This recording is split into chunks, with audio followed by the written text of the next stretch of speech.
মাগী হাজৰিকা আজি আপোনালোকলৈ লৈ আহিছো এটা চিকেনৰ ৰেচিপি প্ৰথমতে মই তেল গৰম কৰি আদা বটা অলপ দিলো দি পেলাই এয়া ভাজি আছো ভাজি যেতিয়া আপোনাৰ তেলটো বিৰিঙিব তাৰ ওপৰত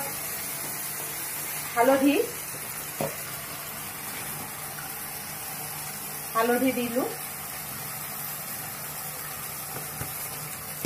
তাৰপিছতে এয়া মই মিট মছলা এচামুচ দিলো 1 চামুচ দিলো আৰু এয়া জলকীয়া গুড়ি 1 চামুচ দিছো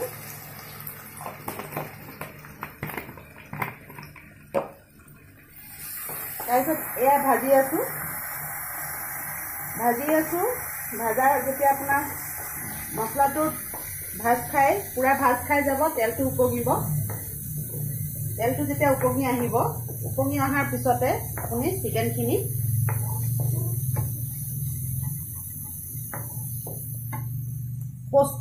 অলপ পোস্ত দিম মই মানে পোস্ত দি বনাব লৈছো কাজু আৰু পোস্ত এয়া কাজু আৰু পোস্ত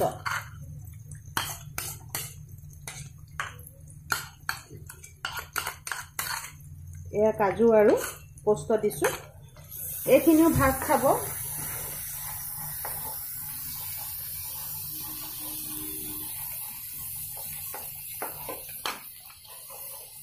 এইখিনিও পুৰা ভাজ খাব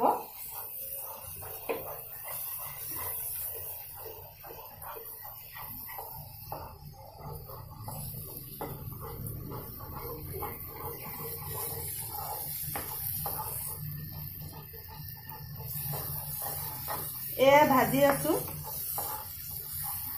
পুৰা ভাজ খাইছে এতিয়া মই এয়া চিকেন নিমখ আৰু হালধি সানি থৈছো মেৰিনেট কৰি থৈছো অন্য একো নাই দিয়া নিমখ আৰু হালধি মেৰিনেট কৰি থৈছো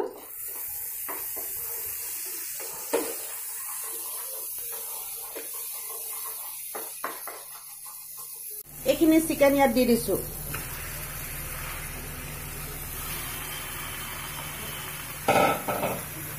এইখিনি চিকেন দি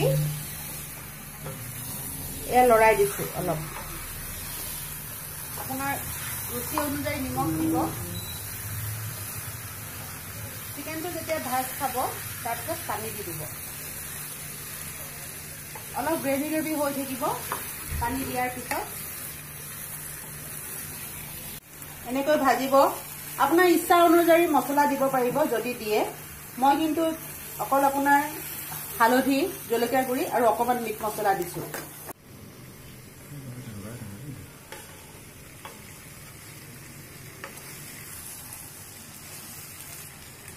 এয়া মই চিকেনখিনি আধা সিজা হৈছে খোৱাৰ পিছতে ইয়াত মই এতিয়া অলপ পানী দিছো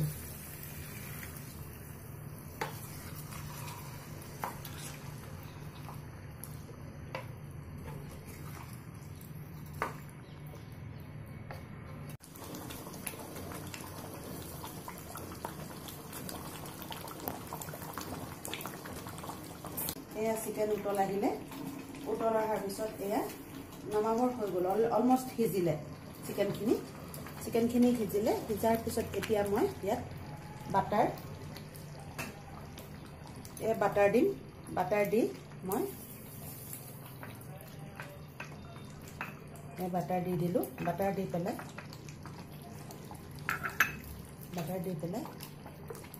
এতিয়া মই গেছটো অফ কৰি দিম